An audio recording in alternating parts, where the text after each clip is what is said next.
Hai dan salam sejahtera kepada semua. Nama saya Muhammad Zaif bin Adlin.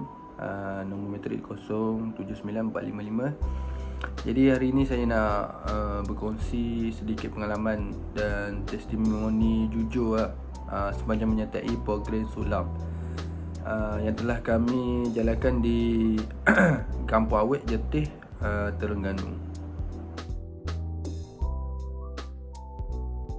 Jadi untuk soalan yang pertama, what benefits did you gain through Sulam? Jadi sepanjang program Sulam ini banyak manfaat yang saya peroleh, sama ada dari segi akademik maupun kemahiran insaniah, iaitu soft skill lah. Jadi pertama sekali program ini memberi peluang kepada saya untuk mengaplikasi teori yang dipelajari dalam kuliah terus kepada situasi sebenar bagi membantu komuniti. Selain itu, tahap komunikasi dan keyakinan diri saya juga semakin bertambah. Saya juga belajar bagaimana cara untuk mendekati masyarakat, iaitu petani itulah, dengan mendengar masalah mereka dan bekerjasama dalam kumpulan untuk mencari solusi dan praktikal. Ia mengajar saya erti empati yang tidak boleh didapati hanya dengan membaca buku teks. For the next question, what you enjoy the most participating in Sulam and why? Jadi jika ditanya apa yang saya nikmati sepanjang program Sulam ini, jawapan saya ialah bagaimana proses berinteraksi dan melihat impak langsung kepada komuniti.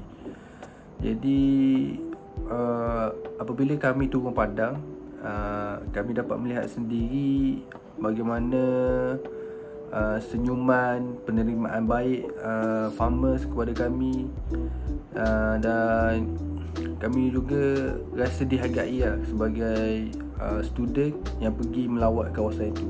Dan farmer juga banyak belanja kami lah, makanan, durian. Jadi rasa penat merancang program berbulan-bulan terus silang apabila melihat aktiviti yang kami jalankan benar-benar memberi manfaat kepada mereka. Selain itu, ikatan bonding yang terbina antara saya dan rakan sepasukan sepanjang menghadapi cabaran bersama juga telah menjadi lebih seronok . For the last question, what action will you take after completing the Sulam program in the future or near future?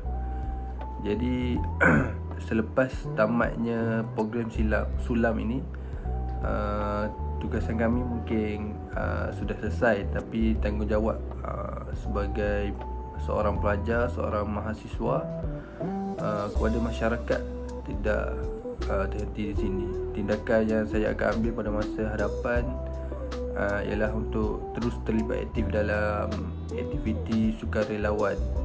Saya mahu menggunakan kemahiran dan ilmu yang ada, iaitu extension ni, dapat terus membantu komuniti di luar sana yang memerlukan.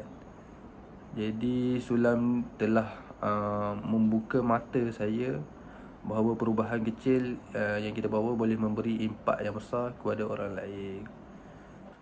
Sebagai kesimpulan, Sulam bukan sekadar satu komponen permakahan, tetapi ia adalah satu pengembaraan yang membentuk diri saya menjadi seorang mahasiswa yang lebih prihatin dan bertanggungjawab.